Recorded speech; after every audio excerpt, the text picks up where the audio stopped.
Então, gente, continuando aqui, vamos ver mais uma questão. Aí vamos ver. Questão 2018. A respeito do problema da escolha do consumidor, considere que a função utilidade de um consumidor hipotético seja utilidade xy, depende dos bens, é igual a essa expressão aí. Raiz de x mais raiz de y, tudo dividido por 1 mais raiz de x mais raiz de y, né? E essa função aí é possível demonstrar que ela representa uma função utilidade, né? Ela é crescente ao derivar a primeira em relação a x e y são crescentes e a derivada segunda é negativa. Então a utilidade total cresce, a taxa decrescente, está tudo certo. Mas a renda do consumidor seja 1.000, o preço do bem x seja 1 e o preço do bem y também seja 1. Sendo assim, marque a resposta correta. Aí, se a renda do consumidor e o preço do bem x se mantiverem inalterados, então uma redução no preço do bem y levará apenas a um aumento no consumo do bem y, né? Então, se y ficar mais barato, esse consumidor só consome mais de y, sem impacto no consumo de x. Aí tem que fazer a conta vai ser o lagrangiano. E aí esse lagrangiano vai ficar meio grande, mas no meio do caminho você dá uma baita simplificada nele, né? Então vamos ver. Tá lá, o enunciado eu diminui a letrinha porque tem que fazer muita conta, vai contaminar muito o slide aí, né? Mas então, item A, se a renda do consumidor e o preço do bem x se mantiverem inalterados, então uma redução no preço do bem y levará apenas a um aumento no consumo do bem y. Bom, aí como eu estou falando vou estar considerando a variação da renda, é melhor fazer considerando a renda, em vez de botar o valor da renda 1.000 e o preço dos bens, vamos deixar preço de x, preço de y e renda igual a m, porque aí a gente pode variar depois a renda e o preço, né? E olhando as outras questões, elas fazem referência a variação de preços e rendas, então é melhor ter a expressão literal, né? Mas então, nós temos aí o lagrangiano, a função utilidade, eu troquei a raiz pelo meio, né, para facilitar a conta, facilitar a visualização, né? Menos o multiplicador lagrangiano, lambda, que multiplica a restrição orçamentária. E na restrição poderia botar o preço 1 e a renda m, a renda 1.000, mas é melhor deixar literal assim, porque facilita as contas depois. Mas aí esse aí dá um pouquinho mais de trabalho em termos de conta, né? Se derivar o lagrangiano em relação ao bem x, nós vamos ter essa expressão grande aí. Só que depois a gente simplifica, tá? Ela simplifica rapidamente. Deriva em relação a x igual a 0. Aí a gente vai ter pode isolar o lambda, que vai dar esse valor aí. É grande, mas vai ser simplificado, tá? Derivando o lagrangiano em relação a y. Droga, ali não está y. Derivando em relação a y. Calma aí. Está errado ali no... Aqui é y.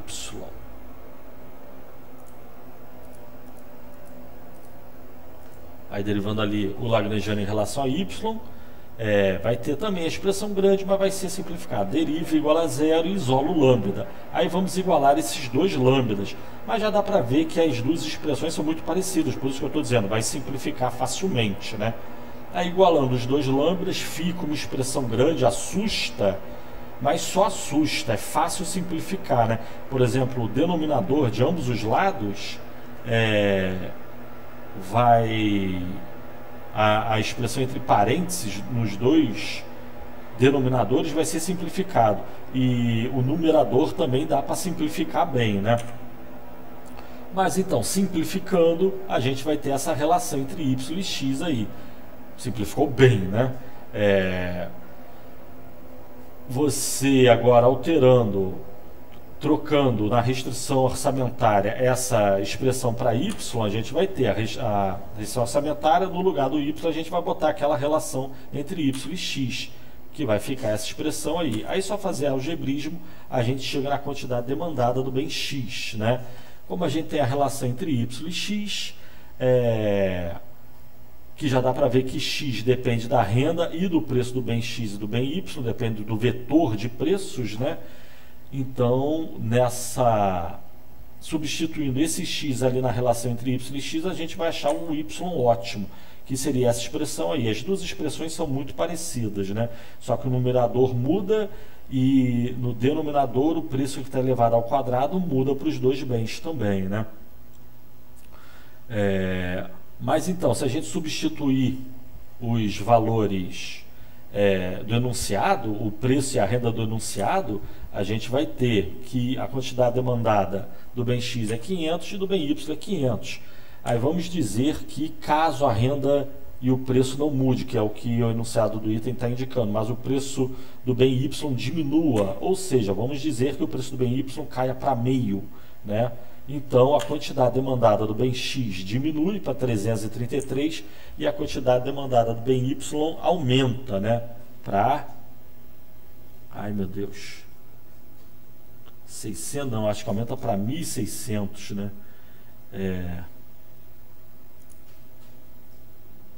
Calma aí, tá errado ali, vai ficar 1 dividido por 0,75, 133, não, aqui é... Ai meu Deus, calma aí que tá errado aqui. Calculei errado aqui. 1 dividido por 75. Aqui é 1.333. 1.333.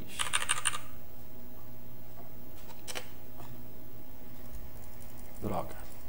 Chega lá no final já. Fica 333 e 1.333. Mas aqui o que interessa é o que? Só conferir o X ali.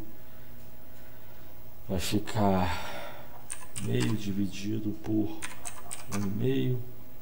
Tá certo, o X está certo.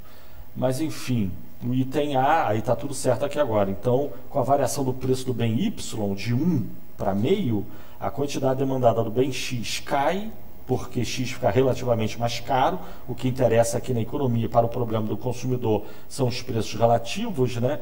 E como isso vai ficar mais barato, o consumidor passa a consumir muito mais dele, e de tal forma que inclusive ele deixa de consumir o bem X, né? Então o item A tá falso, né? Por que está falso? Porque se a renda do consumidor e o preço do bem X se mantêm inalterados, então a redução do preço do bem Y levará apenas a um aumento no consumo do bem Y? Não, também leva a uma redução do consumo do bem X. E a questão ali está dizendo, levará apenas a isso. Não, vai afetar o preço do bem X também. Aí é meio que pegadinha, né? Muitos alunos podem reclamar. Vai dizer, não, professor, o bem Y aumenta, sim, só que o bem X reduz. E a questão está dizendo que não vai acontecer isso, então está errado. Então vamos ver o item B. A item B. Se a renda do consumidor e o preço do bem X se mantiverem inalterados, então uma redução no preço do bem Y levará apenas ao aumento no consumo do bem X. Aí acabamos de calcular, né?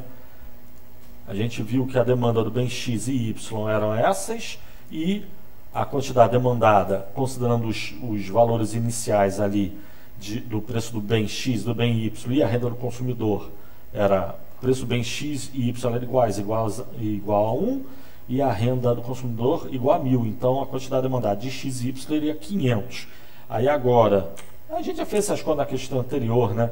Se houver uma variação do preço do bem Y caindo para meio, por exemplo, então a quantidade demandada do bem X diminui e do bem Y aumenta. Oh meu Deus, errado de novo aqui. Aumenta para 1.333.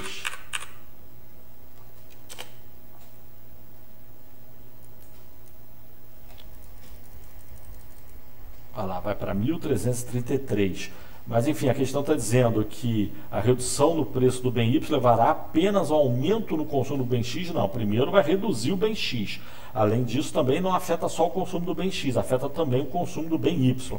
Então o item B está falso. Tá? Aí vamos ver item C, tomara que não tenha erro. Se a renda do consumidor e o preço do bem X se mantiverem inalterados, então uma redução no preço do bem Y levará a um aumento no consumo dos dois bens. Aí de novo já calculamos, né? Aí é aquele tal negócio, né?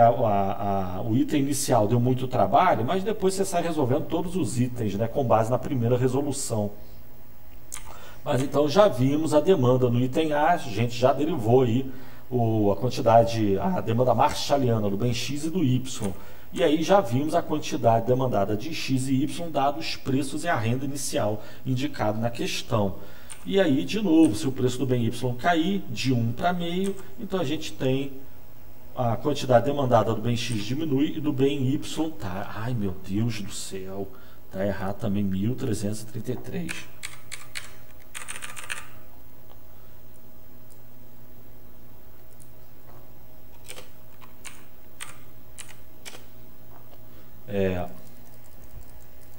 A gente já viu, vai para 1333, tá? Aproximadamente. Então, uma redução no preço do bem Y levará a um aumento no consumo dos dois bens? Não, vai aumentar o consumo do Y e de tal forma que, nesse caso, inclusive, reduz a demanda do bem X, tá? Quando a gente viu o gráfico lá em cima da curva preço-consumo, por um acaso o gráfico estava indicando que uma redução no preço do bem X levaria a um aumento no consumo dos dois bens. Aqui a gente está vendo um caso em que uma redução no preço de um bem leva ao aumento no consumo desse bem e redução no consumo de um outro bem, né? Esse consumidor aí deixou de consumir o bem X para consumir mais do bem Y, perfeitamente possível. Então, item C falso, né? É altamente subjetivo o problema, né? Aí vamos ver o item D.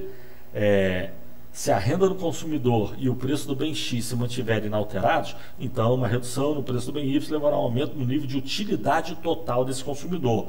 Aí é interessante, né? Essa questão dá para resolver até sem fazer conta nenhuma. Então tem que ler todos os itens. É fácil ver se isso vai ocorrer ou não, né? O consumidor tem uma certa renda e enfrenta certos preços. Ele consome uma certa quantidade de diferentes bens e obtém um certo nível de utilidade, tá? Agora, de todas as coisas, todos os bens que esse consumidor compra, um fica mais barato, então o consumidor tende a comprar mais dele, né? Ele até pode aumentar a quantidade demandada sem variar a quantidade demandada dos outros. Claramente ele vai estar numa situação melhor, né? Então essa questão aí não precisa nem calcular nada, claramente é verdade, né? Se é algo que você compra ficar mais barato, você está melhor, mantido sua renda e seu padrão de utilidade, né? É uma pegadinha que poderia ser feita. Digamos que um produto que você compra fica mais barato, só que você deixa de gostar dele, você vai ficar melhor ou pior? Para você é indiferente, né? Não sei se você vai ficar melhor ou pior, em função da queda do preço, para você ser indiferente. Mas enfim, intuitivamente já dá para resolver a questão, não precisa calcular nada. Mas vamos calcular por desencargo de consciência, mesmo porque a gente já fez as contas no item anterior, né? No item A. Então, a quantidade demandada, a demanda Marshalliana de XY são essas, a quantidade demandada de cada bem é essa, né, inicialmente, e aí vamos considerar que sua renda não muda, monetária, o preço do bem X não muda, só que o preço do bem Y diminui, e digamos que ele diminui de 1 para meio, né? Então a quantidade demandada, a gente já viu, agora está certo, graças a Deus. A quantidade demandada passa a ser 333 unidades do bem X e 1.333 unidades do bem Y. Mas e aí, esse consumidor em termos de utilidade está melhor ou está pior? Aí é só jogar essas quantidades demandadas na função utilidade. No primeiro caso, a gente tem que o nível de utilidade dele seria 09781. É só botar essas quantidades demandadas na função utilidade. Lembrando que a função utilidade não é algo cardinal, é algo ordinal. Esse número aí só serve para a gente ordenar as cestas, não é uma unidade de medida para satisfação. Mas serve para a gente comparar com outra cesta, e é o que a gente vai fazer aqui agora. Se a gente pegar a nova cesta de consumo desse consumidor após a variação dos preços, qual seria o nível de utilidade? É só substituir os valores na função utilidade de novo, daria 0,982. Então, 0,982 é maior que 0,97, né? 0,98 maior que 0,97. Pronto, então esse consumidor melhorou. Lembrando, né, você pode dizer, aumentou só um pouquinho, esse pouquinho não significa nada, a questão é 0,98 é maior que 0,97, então a cesta é melhor. Se é muito melhor ou pouco melhor, não sei, não dá para saber, tá?